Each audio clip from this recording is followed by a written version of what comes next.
এ হলো বাজার, বাজার থেকে যাইতেছি বাসার দিকে। হ্যাঁ, এ হলো বাসার পথ, স্বপনের বাসার পথ। সামনে আছে স্বপনের দাদা। আমরা আছি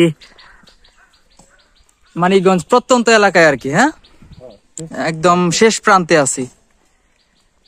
তাই রাস্তাঘাটের অবস্থা এরকম।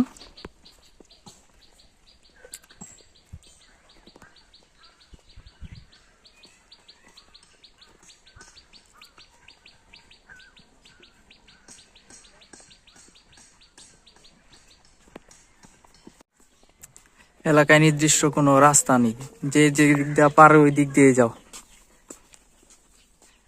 আমরা আছি এখন কার বাড়ির সামনে দিয়ে যাইতেছি আমি নিজেও জানি না, মানে পুরো রাস্তা এরকম।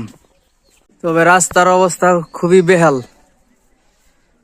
রাস্তা তো নাই, এবং কি খানাখন্দে বালু এরকম। এদিক দিয়ে আবার হুন্ডার চলে, বাইক চলে। বিশাল পুকুর, কিন্তু পানি নাই, পানি ছাড়া পুকুর। সবাই সবার বাড়ির উপর দিয়ে আসা যাওয়া করে, এটাই এলাকার নিয়ম। কারণ যেহেতু রাস্তাঘাট নাই, কি আর করার।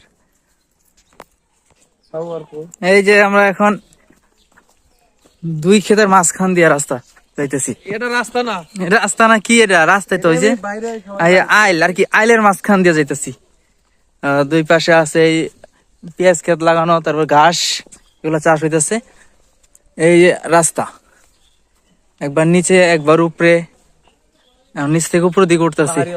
পাহাড়ি এলাকার মতো আর কি। পাহাড়ি এলাকার রাস্তা তো একটু মোটা হয়, কিন্তু এগুলো একদম চিকন সরু।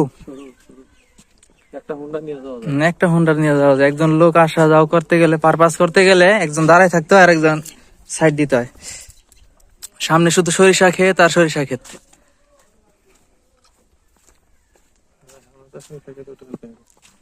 আমরা আমাদের কাঙ্ক্ষিত গন্তব্যে পৌঁছে গেছি। এটা হইলো বন্ধু স্বপনের বাড়ি। এটাই মূল। এই আমরা বাসার ভিতরে ঢুকতেছি এখন, নিচ থেকে উপর দিক।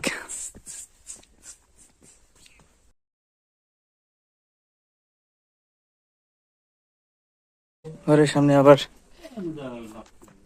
বেগুন গাছ লাগানো আছে। এলো স্বপনের বাড়ি ঘর। দূর থেকে দেখানোর চেষ্টা করি।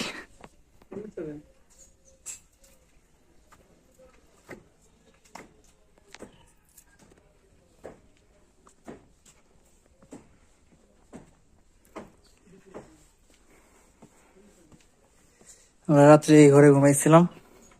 আমাদের জন্য এই রুমটা রাত্রে খালি ছিল। হ্যাঁ, আন্টি পিঠা বানাইতেছে।